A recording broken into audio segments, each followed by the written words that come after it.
After buying Battlefield 1 this past holiday season, I figured I was all set when it came to my explosive and fast-paced FPS action. Till just 1 week later of the release of Battlefield 1 came another highly anticipated shooter in Titanfall 2. Walking into Target that day with the intention of buying more Star Wars merchandise, I instead saw a booth with all of EA's current releases, and there behold, a copy of the deluxe edition of Titanfall 2. From there, the rest is history, and what I can only say is one of the best purchases I've ever made. Now, if you know me personally, you know I've been raving about Titanfall 2. But why? Why am I giving so much praise to a game I had no intention of purchasing until I saw it in the store the day of release? If I'm going to start off as to why Titanfall 2 is so great, because it's a much more refined and better tuned experience than its predecessor. I had logged in many hours into the original Titanfall and thought it was overall a great experience, and had even gone back to play the original last week to check out the differences. And I can justly say Titanfall 2 has vastly improved in all categories, with the biggest differences coming in the campaign. What was once just an online multiplayer with a story tacked in by way of voices being heard throughout the match, quickly evolved into one of the best single-player campaigns I've ever played in a shooter. Titanfall 2's campaign takes elements and inspiration from the best of the best in the shooter genre, from games like Portal to Halo, and makes everything thrown at the wall stick with absolute perfection. While the main human character of Jack Cooper is interchangeable as most main characters in shooter games, it's made all the better alongside your partner in crime, BT, and the way you go around accomplishing missions while interacting with BT, your Titan. Whether it's helping you spot enemies with a wall hack or just making humorous robotic remarks, BT is never just a robot in the background, and is definitely the standout character in Titanfall 2's campaign.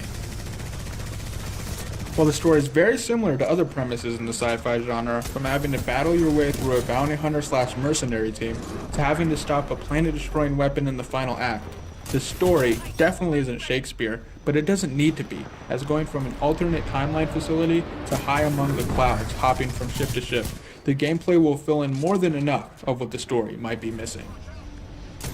Titanfall 2's campaign is definitely a welcome change to the standard shoot-'em-up affair found in most AAA games on the market, and I can gladly say is definitely one of my favorite shooter campaigns of all time. Going from one refined component of Titanfall 2 onto another, the multiplayer is back and really better than ever, with all new maps, game modes, and weapons, and more diverse than ever before. Titanfall 2 has a lot going for it in the content department, and is made all the better considering all future updates and downloadable content is free to all players. The multiplayer has some of the most high-speed combat of this generation, made all the more apparent by the faster times to kill, and just all-around design to have the least amount of dull moments as possible. From the little things, like guns generally having high fire rates, to the more noticeable things, such as many of the maps being more urban-focused, allowing for more wall-running combat. For those who just like to hop right in and have high-velocity action, Titanfall 2 is a must-get. New features have also been implemented, such as the new boost system. Taking over from the pick 3 cards for a round system of old, instead of having disposable cards to gain a certain advantage, the boost system acts like a point meter, where once you fill up enough on your core percentage, you'll be granted your boost of your choice, which is selected before the start of a round, including things like an extra battery for your Titan, or a temporary shield to block incoming enemy gunfire, all of which in the boost system is a welcome change. The Titan classes have gotten a complete overhaul, and instead of putting together your own Titan to fit your own style, you're given 8 Titans to choose from, which when I opened up the game initially, I wasn't a fan of, until I got to experience them for myself and know just how diverse in playstyles they really are. Whether it be the large and fiery Scorch or the quick swordsman the Ronin, I can personally say it makes for a great strategic gameplay, having a specific class of Titan and only making adjustments and tweaks on what is most beneficial to your playstyle.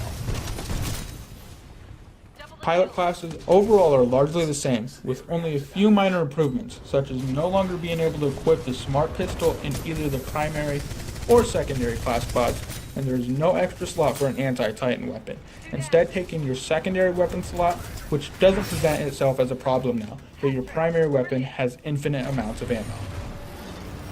Tactical abilities have seen the biggest change, going from 3 abilities to 7, including the returning Stim and Cloak, as well as newcomers Particle Shield, Phase Shift, Hollow Pilot, the replacement for Echo Vision with the Pulse Blade, and my personal favorite addition to the game, the Grapple ability, making running walls and attacking the Titans a much more enthralling experience.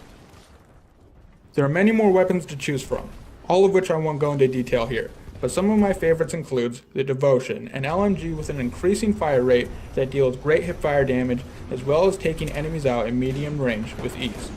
The Mastiff, a shotgun with energy-propelled pellets, dangerous up close, but able to get kills from medium to long ranges if you're able to time your shot and account for the gravity properly. And my personal favorite, the Flatline, which deals great damage at medium to long range and acts as Titanfall 2's AK-47 in many ways. The multiplayer is very much balanced and a fresh experience compared to its competition, refining the unlock system, mastering the pilot class loadout system that started in 2007 with Call of Duty 4, a game Respawn Entertainment is very familiar with, and overall speeding up the gameplay to unprecedented new heights.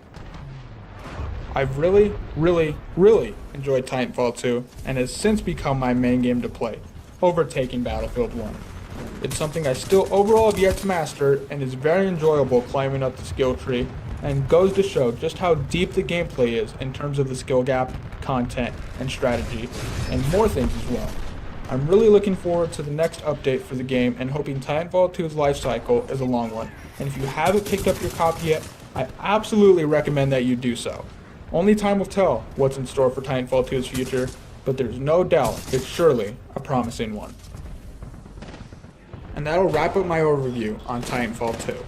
As always, my name's Diego. I hope you guys enjoyed the video, and leave a like, comment, and hit that subscribe button, and you guys have a good one.